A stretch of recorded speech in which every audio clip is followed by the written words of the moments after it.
tike mo vanzina bo santu ozinga mina bajelo bakoye mela kayo tongo pe kwa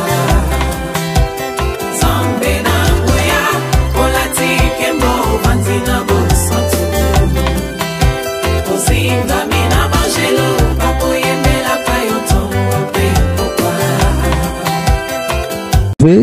MDG TV, une chaîne Want pour la cause de Christ. Mafuta ya sika, mafuta ya sika, mafuta ya sika.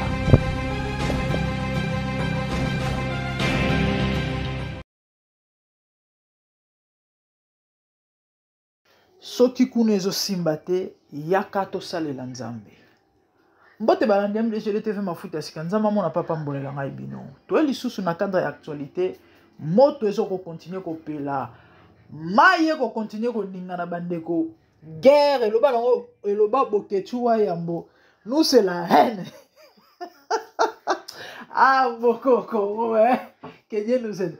En fait combat tiraillement mususu tozomona na ba réseaux sociaux bitumba reçoit na mususu c'est en fait la haine eloba bokechuwa yambo yana ngo ba haine moko oyo bon comprendre bande konanga actualité zongi souci ya Moïse Mbie na Teddy Kinsala, je sais pas qui est derrière Teddy Kinsala.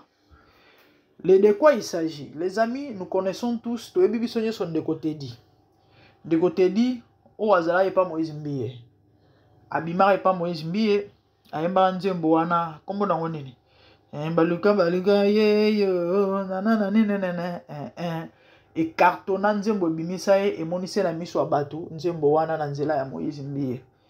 Et puis après quelques mois, je sais pas, plus ou moins un an après, quelques temps, tout le monde indéco, oh balobi a offert sous partie à la belle Bibo Mbate à Longwe a quitté Mbie. Ndeko wana leka na TV a bimisa ba vérité songolo pakala to salela ngo pe même ba émission ke ba futara na contrat signaka na album na yona Moïse a payé $5,000 et 5,000 wana nyonso na kati donc tout na kati à part 5,000 wana elo osute donc tanga meki ko kabola hein ko sala calcul deux années tikeno ba futaye $3 na contrat wana $3 na suki na mukolo elo moi ba gère wana na jour sope na mois suki na jour non na jour et aloba ba vérité du genre que Moïse c'est un dictateur et babandaki ko mater batu ko imposer ko contrôler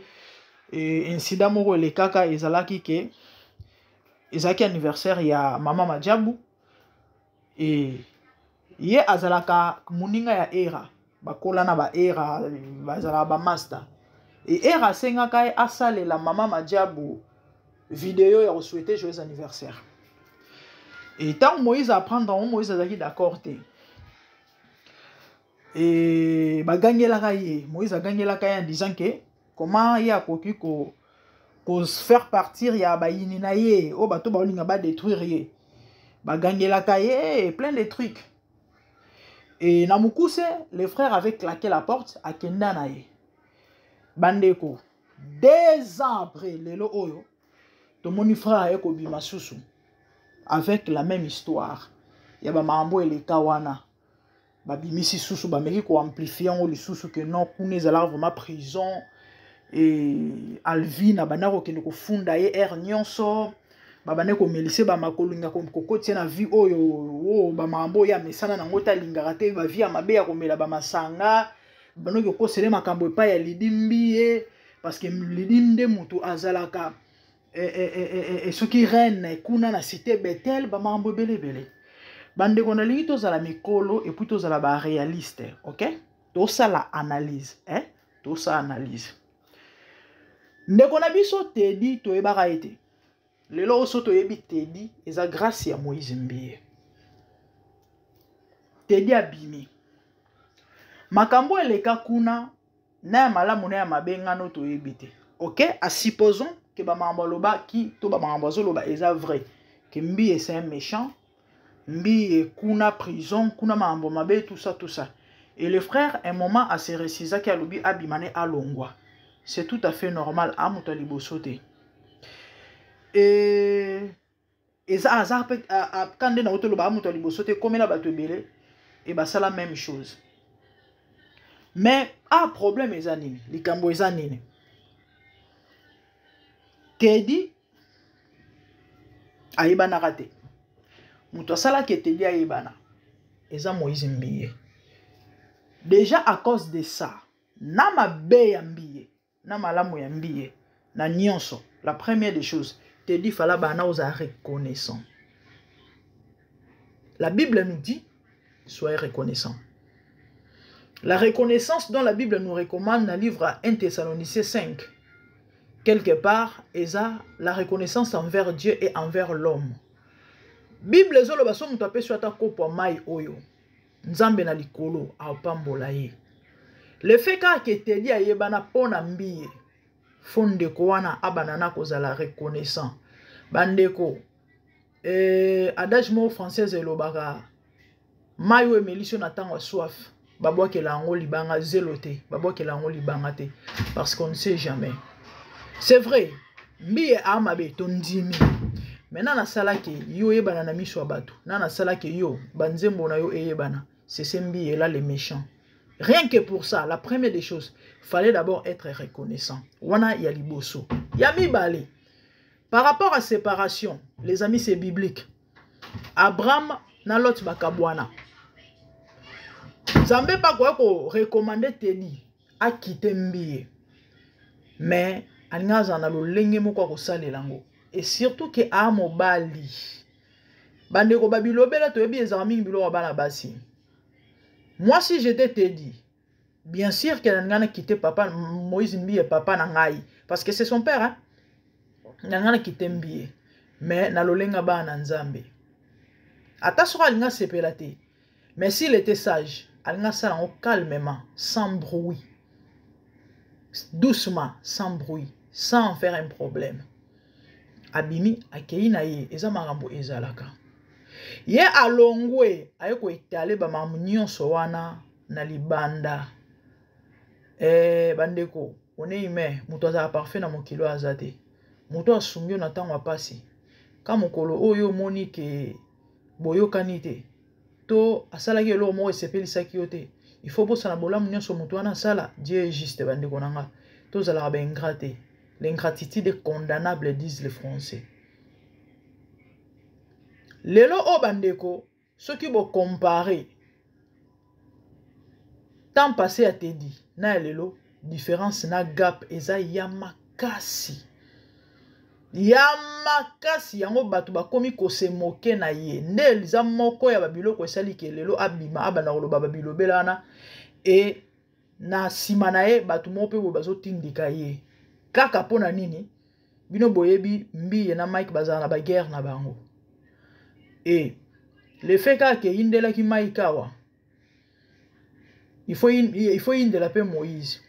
Sous prétexte ya, ba mambo ezo comme la Mike, eza Moïse ndem to na sima nango. To la bino ba élément parce que ba makambo ezo le kana minute ndenge tozo sala émission ya osakana te. Denis Lesi na ebisa bino je crois ba émission eleki a tourner minduki vers Moïse Mbiye. Pourquoi? Parce que kuna akomonzo bambongo eloko tata zobo sanake passé et rattrapaka bakomi ko bimisela ye ba mbodi oyo ka penza bazo bete babu portant ko sakanate pa Alvin ba lettre à convocation de Mike Kalamba ya portaka e plainte et c'est bimi ndenga bane ko senga ba pardon azoko kima ya ko kima eza ko bima lelo o amikomisi mwana musala tope petit bitinda bazo benga prophète tipo. Quelle honte na âge ya Denis Lesi. Wana nyoso nini le koso ya mbongo, cupidité, batumo sans personnalité. Teddy pouvait bien partir. Et ça normal place batu bavani marambo ezanga raté. Et destin e kabola batu. Tout comme destin e sangisara batu. Et ça nango likambo ka moite ya gravité, ça pena batu mususu. Nzamba permettre to asala en sorte que ba bimela banzela ya batu. Mais le bana ba on peut ensemble été ezalaka nango. Mais sauf que lorsqu'on se dit enfant de Dieu, obi tato pointara musapi to bosa na keza musapi mo ezongela rabiso bo ko akize mbi de mauvais depuis ba mambone bimati lelo est-ce que bokata mozimbi ya kosola te mais te di yo bando banda ko sala ba émission sala ba émission liboso bato mozindo ki moyi mutema mabe comment tu peux traiter moi na batu boye mais c'est quoi ça au contraire ndenge nini 5000 c'est quoi yo ngini 2 ans ngo bande ko Moïse kosola te lelo te di ko zonga na ba même histoire azo sa ba émission na ba batu moko pembeni mais attendez sikoyo why faut Moïse mbia fingiye batu balobi ke non nzembo Moïse mbia bimisi mikolo na nzembo wana lobaki soki kuna ezo simba te yaka to sa la nzambe certainement zaka cri a mbwakela na bwakela ngoka te ni pourquoi parce que te di ana baisse ko comparer par rapport au temps abimela et pambi na lelo awa aza vraiment na baisse ya makasi c'est que abwakela ngoka ka ebino boyebi ba congolais et ba matisi yango ngala ba peliseli yango moto et matisi so pe te di mafuta na ebité les amis eza pasi pour na biso ba congolais. Vous savez dans la vie il faut reba aussi la part des choses. Mutu soki a malamu reconnaître malamu na ye ata diable mutu soka mabe aza mabe oui mais soki mutu ana sala tambulamu moko yeba ndeni ko compenser bolamu basalo na mabe ya mutu wana le reste tikela nzambe et surtout tant tolo baketo abana nzambe nga ezolekela nga et puis ezokamwisa ngai na ebite so bayoka pa ata sonete bandeko so bozwi nzembo ya tedi o ebimisaka yo wana so boyoki nzembo wana mutu alanda banzembo mbiye alanda banzembo mbiye mutu ayebi mbiye a comprendre que oyo c'est du purement mbiye bana nyonso mbiye abimisaka ezala o mwasi wana trina batu balobaki banzembo wana eza Moïse muta composer apesa et pourquoi simplement parce que Moïse azala na ba style na balolenga musique oyo alingaka mais on a biso te dit asala ki test babenga on texte voilà moyembi nyonso ayebi tant wana mélodie après on a besoin texte akomi aye la mélodie na ye ye mo apesa témoignage tant mo sena nzamba yoki alobi eza bien mais na lingeza la penza boite to kena ngo boy ba changer ba format ata ba 3 fois moto ayebi structure ya marambo musique ya loyembo à comprendre que et perdaki originalité ou encore ezalaki susu telite et comme mbi preuve so boyoki nzembo to banzembo tedi obimisa lelo na nzembo wana bo sentir que non eza elo moté parce que baeba moyembi na marque na ye omoni muto ayoka banzembo kofi mingi tel que celui-là quand j'étais païenne na bano yoka mingi banzembo kofi olomide lelo na yoka ngo soute peut-être en passant to wanga na te se voler facilité to na mokila batu o kota YouTube boye en passant okuta na nzembo ya mame yenga oyoka ngo en passant TikTok pareil neti mikolo so na koti na TikTok na zoka challenge ya Deboro simbi kotoyo soki na ba point faible soki nini nazo na to te nzembo héritier watanabe par exemple toyokaka na ko ba nzembo kofi na bomwa na mingi lelo nzembo mo kofi so yebimi ata ba yebisinga te c'est Kofi qui a chanté soka na yoki son na yoki na voix na comprendre te au vieux quadra pourquoi parce que azana timbre na ye c'est comme ça musicien so za na timbre na ye so boyoki banzembo te di obimisa lelo bozwi nzembo wana bomona ke on est lo mote pourquoi parce que Mbi a investi son tout dans ça frère nzambe na likolo sepela na yote bato bazoko tinda ndeko na biso sala ba émission ya koloba babilo bozo sa mabe bo sunga yete bozo pambola yete oyebi papa ata azandoki tato aboti wa otika la tata na yo Mbi était comme un père et pas na te dit kobima na ye nete zaki na ndenga bien te au pambo mate eza ba loi ya nature eza ba loi spirituelle ça reste comme ça problème est que Kongola linga vérité te ici je ne parle pas de Mbi comme étant un saint non loin de là nazolo ba te que Mbi non il a des défauts makambo peut te dire lobi cause a pas ko citer oui effectivement mais problème est que Congolais faut ko yeba ko ça la part des choses eza ba makambo problème na biso ezalaka soki problème ezali tozalaka mbangu na tose ataka mbangu na ko réagir na ba réaction na ba conclusion na ba pona nika parce que tout le monde a mabe moko ya quelque part oui c'est vrai mabe ezali Mais est-ce que vous avez temps de réfléchir ou encore il y a temps pour yeba comment est-ce que bokoki ko bongisa to pe ko longola ko sala en sorte que likambo ezala na mwa bandenge moko. C'est ça le problème avec les Congolais.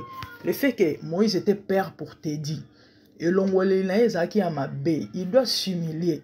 Ata soka ko zonga kuna te, mais il faut luka assimiler abongisa ngo et atika babiloko azo sala.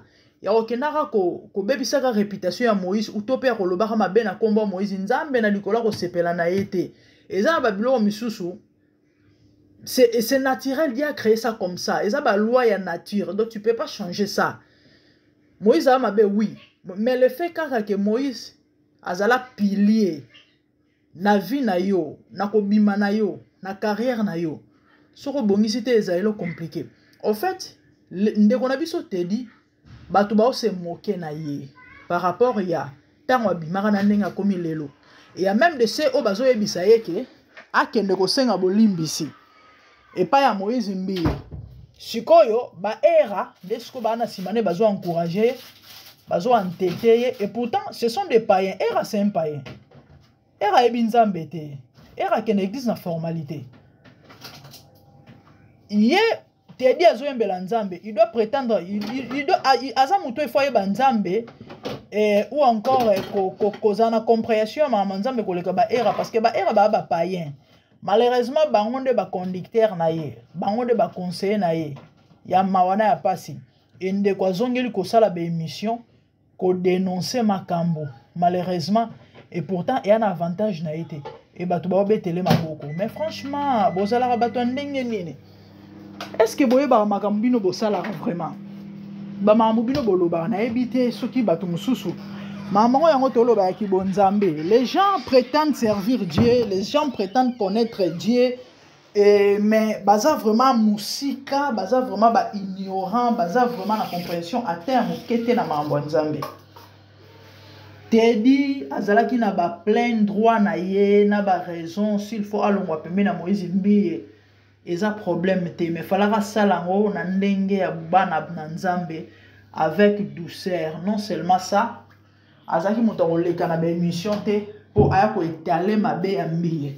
Akupa koleka koloba ke non azo faire sous partie ya organisation wana te bibomba, il n'est plus avec mbiye, c'est tout à fait normal. Ezalaka nango sans toutefois abimisa babilo mususu o aobimisa wana. Et c'est normal. Mieux de nature, c'est une personne qui ne parle pas. Mais il est humain. Ah, moutou. Nous, on dit tant qu'on a bu le guana. Quelque part dans les cœurs, ça fait mal. Au quand tu reçois les pamboli. Boyebi n'a révélé nos secrets, moko. Boyebi le pourquoi, bah, musiciens généralement profanes.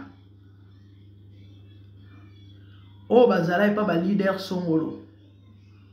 O babima ba ke continuer carrière ba carrière na bango simbate o azaki pa wera longwa azaki pa kofi alongwa azalaki pa jibe alongwa akena sala pe mo eloko simbate généralement sur 100% ba musicien o ba longwa et pas jibe wera kofi parce que ba leader penzo to yebi bangwana na ba misusu et o babima papa wembe les autres babima ba kenda po ba ke sala mouvement na bango sur 100%. 90 béchoua, peut-être 10% ka simba. Tout le monde a fali poupa, tout le monde a ferré, tout le monde a fabrigas, basé belé à moko et pourtant Congo to ebi tous aba monsieur belé. Ko fait misa ba musicien on a mongongo fallait au télématin basé belé. Est-ce que vous savez le pourquoi? À cause de l'ingratitude envers leur père.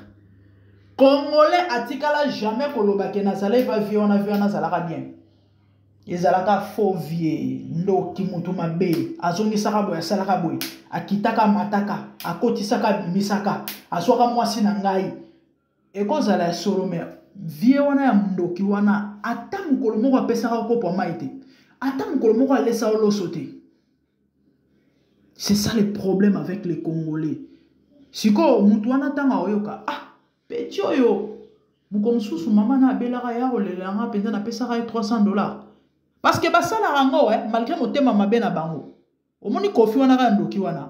Et arrivera que dans ces abimiliers, président, maman à l'hôpital, maman au Koufa. Ils ont des cœurs, baza batou, malgré quelque part, bondoke kota, mais ba batou. Compassion à terme kezan a raté. Au kabimisi $200 2 ans passés, Kofi Kabila a niqué $300, manika tinda mutono, nazo bela. Baké pas Kofi a payé $300. Juste quelques semaines après, manika que ça l'émission. Alors, Kofi a l'exaé, bato bele bayebi marambo. Par exemple, si on dit, pardon, Koloba mingi yo. Zala se connaît si comme Moutouana. Azoye baké une fois, ou 2 fois, ou 3 fois, oya rolelelaye, ozan anda côté. Azoye si ka pesa rayo. Tout le monde a des fois basumbe la ba voiture. O ko fait sali do ami tout kana ba musicien nae. Neti mikolo fallait ou te ko sombe la ba danseuse ne ba voiture. Par exemple, si ko lobi obimi okei, o wanga ni eto fingi. O pambo matin, azaki tata na yo ya molimo. Ezala mal, ezala bien, négativement to azaki tata na yo. Bola moitié muke asala yo wana sur 100%, kamoka 2% sala yo. Tant que tu ne seras pas reconnaissant. O pambo mate. O pambo mate, bato bele ba yeba maambwana te. Kabona na mutu na ndenga bien. So azai mabe, nzamba jije na mabe na ye. Mais na mo bola mo muke asala yo, sois reconnaissant. Dès conseil na opesa mutu nyonso Hollande émission o. Mama leki na yo, grand frère na yo, grande sœur na yo abengisa ona poto, biloko wana surtout na ba poto eze belé. O ka bato bo sola tata mbota pamba bo pesa na ate. C'est vrai bato belé ba bekiza bato na ba poto. Baluka okomisa bato na ba esclave na bango toyebi yango. Na bandenge moko tu peux te débarrasser de lui. Mais batela kimia parce que c'est grâce à lui. Na oka ba msuba loba mangala nzambe mutasala ke ngana ya. Nzamba le kaka na nzela moto. So nzamba simba motema nete ndeti lelo olia bakwanga makasi kuna na nini na soki na mboko nini soki na kisenso soki wapi. Kana motema mabe na yo wana nzamba simba ye abengisa ona poto. Donc il faut être reconnaissant. Na motema mabe na ye nzamba juger. Mais yo na ngambu na yo soit trouvé innocent. Pourtant oloba maloba. Soko coupable. Malobane ekanga yo. Eloba to bele ba yebarate. Mbi ya sungande ko wana so yelo to yebi c'est grâce à Moïse. Rien que pour ça, les frères doivent être reconnaissants. Il n'a pas le droit. Ya ko étaler mutakala ya Moïse na ba réseaux sociaux. Et ya mabe makasi. Et ya maona pas cesa makambo leka kala melelo ba mambo ekozonga susu. Pona nini parce que frère bisika ke ezo simbate. Bato bakomi ko se moquer na ye. Na mona ki récemment publicité à clip na yemo parce que il paraîtrait azana produit na marché. Nga on a bien raté na pe na besoin ko yeba ngote. Ana produit na marché na mona ki mo vidéo mo amukuse ba na TikTok. Asali clip na ba soso. Mon ba soso na biso ya Congo ba oto benga ba soso mboka. Et te dia za ko kanga ba soso na maboko je sais pas de quoi certainement il faut za ba benga ngone. Et par rapport il y a un message à manière couper ça, je sais pas. Et là, moi, bon, ça les constructions par rapport, il y a un message et puis tout ça. Ben, bon, comprendre. Et il faut qu'on ait un commentaire, c'est quand même un lobby. Et t'es dit, comme il bouille. Tu sais, on peut faire la réputation. Parce que yo peut faire la réputation. T'as le comme on a vraiment, et t'es dit, bien, on peut congolais dans le côté cochola. Bah, c'est quand même un tumbo là. Ce qu'on va bien, qu'on a nyonso. Des ozongela ya koki yango te na bato bazoko tinda ye ba era ba païen ye chrétien serviteur de Dieu parce que quand tu chantes pour Dieu tu es serviteur de Dieu nde bango nde bato bazo yebisa ba mambo ya koloba na ba mambo ya kosala eza mawa eza pasi tango sela nzambe immature tu auras des très sérieux problèmes ola luka se ressaisir à comprendre abongisa ta na coulisse. Bandeko, est-ce que vous avez dit que Elia n'a pas reçu Moïse bien pardon? Bandeko, vous avez dit que non, on a reçu Pibia Moïse. On a pour la moutonnion son. On a pour un dossier NBA, on a une émission, on a lobby au quota. Awa, so ma base allez en tout cas je vais recadrer. Oza master na eza nani. Non. So ma base na koloba. So pe malamu eza na koloba. ata bato balinga côté mais soko sali malamu ngana koya koloba nanga moi je suis comme ça pour bato musu ba yoka nseke non ate c'est que yo ya ko komi ko ya kolobela mbi yo za fana mbi loin de là. Ce sont mes frères congolais, je les aime. Surtout la musique na ba on a yoka. Ils allaient Mike, ils allaient Moïse. Hier d'ailleurs j'ai parlé à un ami na bisi na ndap na na za ba seda Mike presque nyonso à part Oebimi Mikolo. Je crois que c'est la personne où on a ba seda na ekoleka ya ba musicien nyonso ya Congo. Na ndap na Mike Kalambai. Malgré que na obete ba mbodi. C'est un homme de jazz on la Nzambe, c'est ça en fait l'objectif. Est-ce que vous voyez que Eliane a dit que Moïse Mbie pardon? Moïse Mbie a une caméra partout dans l'église. Alingande te ba publier ba caméra parce que moi j'ai des amis ba serviteurs dans l'église à Moïse. Bien que beaucoup a flashé en autant à l'écart émission et pas ya Jean-Marie Kassamba. Tant ba meka poser question par rapport à Mamboleka. Il y a eu des hommes de Dieu oyo babanda qui ko influencer moi na wana pe o batinda kai. Ce qui est vrai, maïni ngana pambate. Yene Eliane certainement ba yebana ki na bango. Bazala peta musupe mwasi na mobali. Mais mambo bele mwana na loba abaki sango, akosango. Nyonso wana nini? Il y a eu des gens au babanda ko tinda sa biloko wana. Tobi ke Moïse abala na été. Bino bobi mwana mwasi nyonso so mobala bimina yo atiki yo, ça fait toujours mal, surtout so zaina bolingo na ye. Donc, na mukuse c'était ça. Même en Bobela Loba abaki sa kosa. Déjà n'est qu'il kambo ba trompe. Il est en abota. Na sala émission moro na mentionnant je sais pas, ça début année passée, aza na zemi tout monde ba photo il est na zemi. Mais le bébé kati ba trompe nyo sorti. A comment récler ceux qui 4 fois la mois. Nyo sola ba blo wana baki sara. Pour na ni po ba longola ba zemi mingi na Moïse. Bref, na mukuse c'est ça. Mais Moïse alinga na eko médiatiser à moitié. Bien qu'il y ait des preuves. Pourquoi Zoma que nous signons pardon? Ben ne passer rattrapera. Tout le monde n'a pas problème déjà. Tous ala na moto bak ça va problème l'écolo. Toi na biso batu biso nyos tous ana ba faiblesse na biso.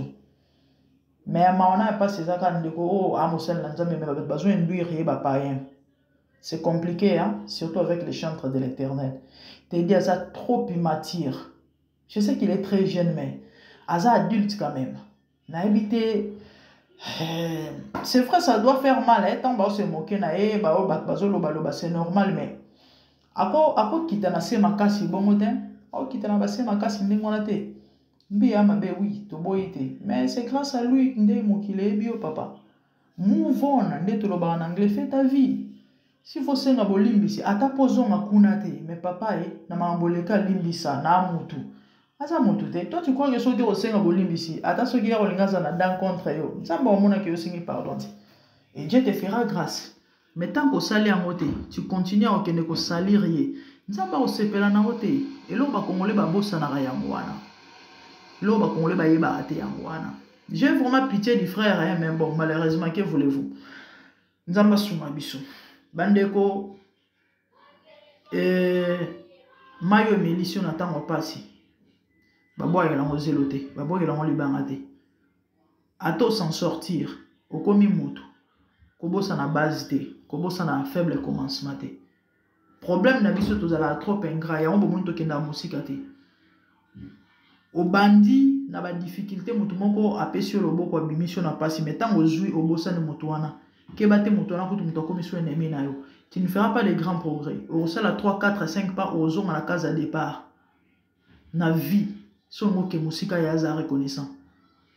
Muto asumi ata na mokie, ata soka amabe, sois reconnaissant. Dieu te bénira. Mais soko zana ka omona ka mabe o bat basali yo. Même bato basala o bolamu, yo mona bolamu ba basali te ka mabe ndeko o ke musika te. C'est ça. Problème à ba Congolais.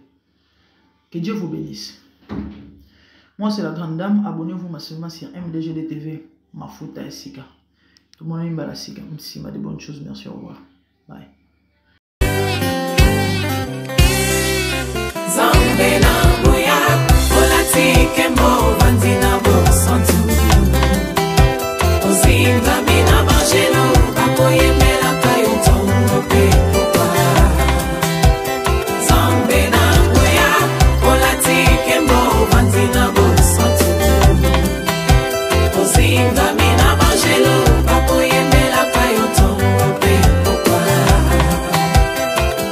TV, MDG TV, une chaîne Went pour la cause de Christ.